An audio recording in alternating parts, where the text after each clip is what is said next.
মানুষের রক্ত গেছে, কত আমাদের বাংলার বীরপুত্র ক্ষুদিরাম বসু 1908 সালের 11 নভেম্বর সংগ্রাম শুরু হয়েছিল প্রথমে উত্তরপ্রদেশের দারুল দেওবন্দ থেকে সূত্রপাত হয়ে। যখন ইংরেজদের অত্যাচার অত্যধিক বেড়ে যায়, সেই সময় হযরত মাওলানা হোসেন আহমদ মদনী সাহেব মদিনায় ইমামত করতেন, যে মদিনা প্রতিটি মুসলমানের আকাঙ্ক্ষা। সেই উনি যখন শুনলেন আমাদের ভারতের ইংরেজদের উপর ইংরেজরা যেভাবে অত্যাচার করছিল, সেই খবর যখন উনি শুনলেন, সেখান থেকে চলে এলেন, মানে নবীনগর থেকে চলে এলেন হযরত হোসেন আহমদ মদনী সাহেব। 1857 সালে সাহারানপুরের এমন কোন গাছ ছিল না যে গাছে একজন মৌলানার উল্টো তারা ঘুরতে দেখা যায়। এইসব কথা আমরা কেন বলছি? তো আজ দিল্লির যেটা ইন্ডিয়া গেট, এখনো যারা দিল্লি গেছেন বা যাবেন, ইন্ডিয়া গেটে 96,000 শহীদের নাম আছে। 96,000 শহীদের নাম, হাজার হাজার মায়ের কোট খালি হয়েছে এই স্বাধীনতা পাওয়ার জন্য, হাজার বনের স্মৃতি সিঁদুর গেছে, তবে আমরা স্বাধীনতা পেয়েছি। এটা আমাদের দুর্গাপূজা বা ঈদ নয়।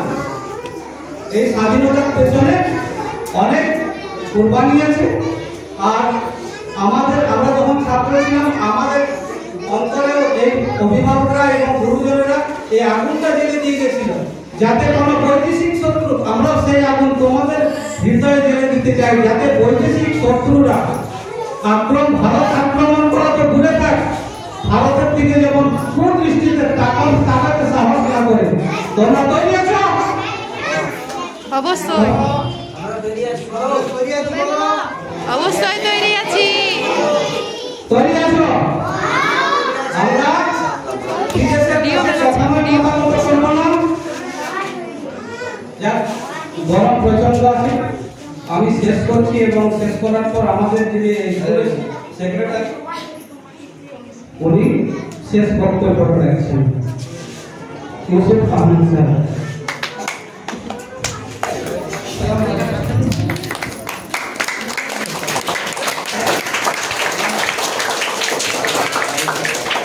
আমাদের অনেক সময় চলে গেছে, তোমাদের বেশি সময় আর নেবো না।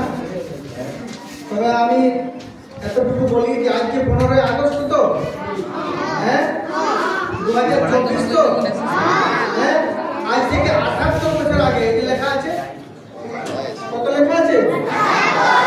78 বছর আগে আমাদের দেশ দাসত্ব থেকে স্বাধীনতা পেয়েছে। আমরা দাস ছিলাম, ইংরেজদের আমরা 200 বছর দাসত্বে ছিলাম। সেই দাস বন্দী অবস্থাটা আমাদের যে কঠোরভাবে আমাদের পূর্বপুরুষরা নিভিয়েছে, তাদের যে কষ্টটা হয়েছে, সেই কষ্টটাকে স্মরণ করে এই 15ই আগস্টের স্বাধীনতা আমরা পালন করি। যেহেতু ইংরেজরা বিভিন্ন ধরনের কষ্ট দিয়েছে, মাস্টার মশাই বললেন, তারপর আমাদের প্রাক্তন টিচার আমাদের এখানে ভালো কর্মী ছিলেন, এখন বয়স হয়ে যাওয়ার কারণে আসেন নাই, তিনি বলে গেলেন। এবং ছেলে মেয়েরা যে কবিতাগুলো পড়ল, প্রত্যেকের সারমর্ম হচ্ছে যে আমাদের দেশ, এই দেশের মধ্যে আমরা বিভিন্ন জাতি বাস করি এবং সকলেই আমরা এক, এবং সকলেই মিলে এই ভারতবর্ষকে আমরা স্বাধীন করেছি, আমাদের পূর্বপুরুষরা স্বাধীন করেছে এবং আমরা রক্ষণাবেক্ষণের দায়িত্ব নিয়েছি। এই দেশকে আমরা আমাদের প্রাণ দিয়ে, আমাদের শ্রম দিয়ে, সকল রকমের সময় দিয়ে এই দেশকে আমরা বাঁচিয়ে রাখবো, হেফাজত করবো, রক্ষা করবো। তার জন্য আমাদেরকে প্রস্তুতি নিতে হবে সবসময়। আমরা প্রস্তুতি নেব শিক্ষার মাধ্যমে, আমরা শিক্ষা অর্জন করবো,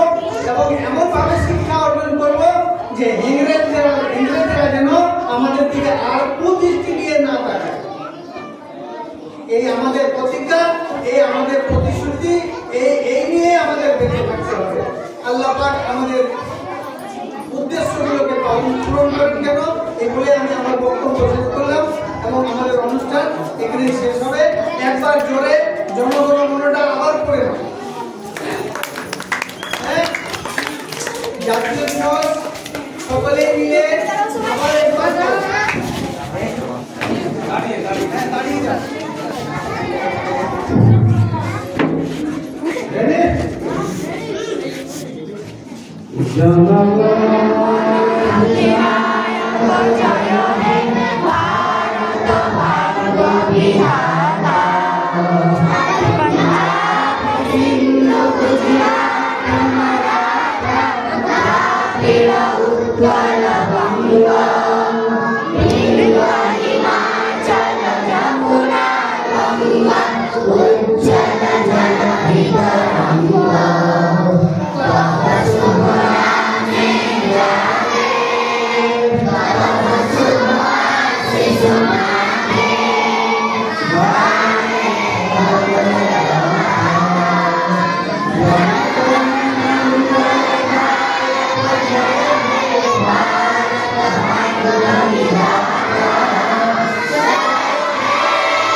Beso,